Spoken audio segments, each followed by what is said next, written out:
तो देखिए, प्राय मूर्ति पूजा में लोग यह तर्क देते हैं कि पहले करते होंगे कि अंतःकरण से ईश्वर को अपने अंदर मानते होंगे। आजकल क्योंकि किसी का अंतःकरण शुद्ध नहीं है, साफ नहीं है, इसलिए मूर्ति पूजा की आवश्यकता है। तो उन्हीं के इस तर्क में ही उत्तर है। देखो, अंतःकरण जैसे तद्रूप अग्नि होती है ना, जिस भी पदार्थ में जाती है उसके अनुकूल दिखती है, तो ठीक उसी प्रकार ईश्वर अंतःकरण में हमारे अंतःकरण रूप है, उसको अंतःकरण के द्वारा साफ मन के द्वारा ही जाना जाएगा। यह तर्क भी देते हैं कि जैसे कि अभी बच्चा है, गुड़िया गुड़ी से खेलता है, लड़की, फिर बाद में उसका स्वयं का घर हो जाता है तो वह इस निर्जीव से हट जाती है। तो ठीक प्रथम सीढ़ी है इसको प्राप्त करने की। पर आप यह स्वयं सोचिए कि जब बच्ची गुड़िया से खेल रही है तो जब बड़ी हो रही तो उसकी अलग प्रक्रिया चल रही है, वह व्यवहारों से सीख रही है, वो भाव से सीख रही है। क्या वो हर समय इस गुड़िया में रहती है? नहीं, परिवार माता पिता के साथ रहती है, तो उसका विकास की योजना अलग मार्ग से चल रही है, उसका विकास का अलग मार्ग से विकसित हो रहा है।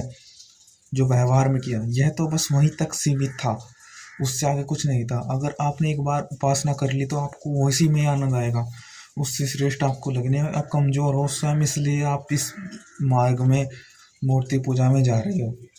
और इससे आप कहेंगे कि मैं कमज़ोर हूँ इसलिए मुझे इसका सहायक चाहिए, तो फिर आपसे कोई बड़ा और नहीं है कि आप फिर कभी भी देखो, कमज़ोर के लिए तो ये है नहीं स्पिरिचुअलिटी, आध्यात्मिकता, क्योंकि जो स्वयं अपने को नहीं जान रहा, उससे नहीं जुड़ रहा, कहीं ना कहीं फिर अपने मोह लोभ क्रोध में आएगा, स्वयं फिर धोखा देगा, स्वयं गलत चयन करेगा, क्योंकि आत्म की उसने मन शुद्ध इंद्रियों से स्वयं उसने सीखा नहीं, आसपास से सीख द्वारा, तो फिर वह अधर्म में भी पड़ सकता है।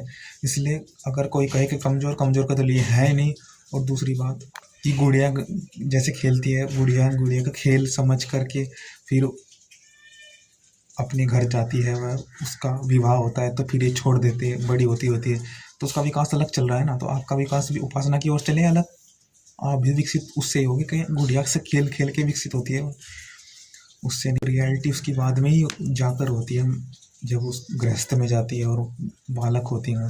एक तर्क ये देते हैं कि जैसे कि तीरंदाज धनुष चलाता है तो पहले उस गोल घेरे में लगाता है, फिर उससे नीचे में, तो ये नहीं है। बात यह है कि उसको पॉइंट वहीं पर करना है, मछली की आंख पर ही। जैसे कि वह जो और अधिक बड़ा गोला करा जाता है, बड़ा लक्ष्य बनाया जाता है, वो इसलिए होता है कि बाधाएं बहुत है, परंतु तुझे जाना है उस छोटे उस सूक्ष्म से सूक्ष्म को ही पहचानना है। बाधाएं जितनी बड़ी होंगी उतना ही यह कि तूने बहुत अधिक परिश्रम किया है, इतना ही उस सूक्ष्म की महानता होगी। जितनी बड़ी बाधा उतना ही उस जो प्राप्त कर रहे हैं उसकी प्राप्तव्य की महानता होगी। इस महान कार्य में इतनी बाधा है क्योंकि इसलिए महान है, तो इसलिए तो ये बाधा होती, तो प्राप्त तो वही करना है। ये नहीं कि अर्जुन को अभ्यास उसी से किया उसने, अब मछली की आंख से उस छोटे पर ही उसी पर मारता गया, असफल हुआ, परंतु मारना उसी पर है, क्योंकि महान यही है कि सूक्ष्म से सूक्ष्म में जाए, आत्मा से जुड़े, उसी के लिए है वह सब बड़ा की बात है। हमारे अंदर बैठा हुआ आचार्य जी की सत्य बात। तो आचार्य जी प्रहरी गुड्डे चैनल से गुड़ियों हैं, से आप भी खेलने वाला व्यक्ति, कोई नकली सोने के गहने बनाने वाला व्यक्ति, बेचने वाला व्यक्ति कभी स्वर्णकार नहीं कहलाता। ऐसे ही नकली भगवान को पूजने वाला कभी आस्तिक नहीं कहला सकता, वो नास्तिक ही है। मनुस्मृति का सीधा सीधा कटाक्ष है।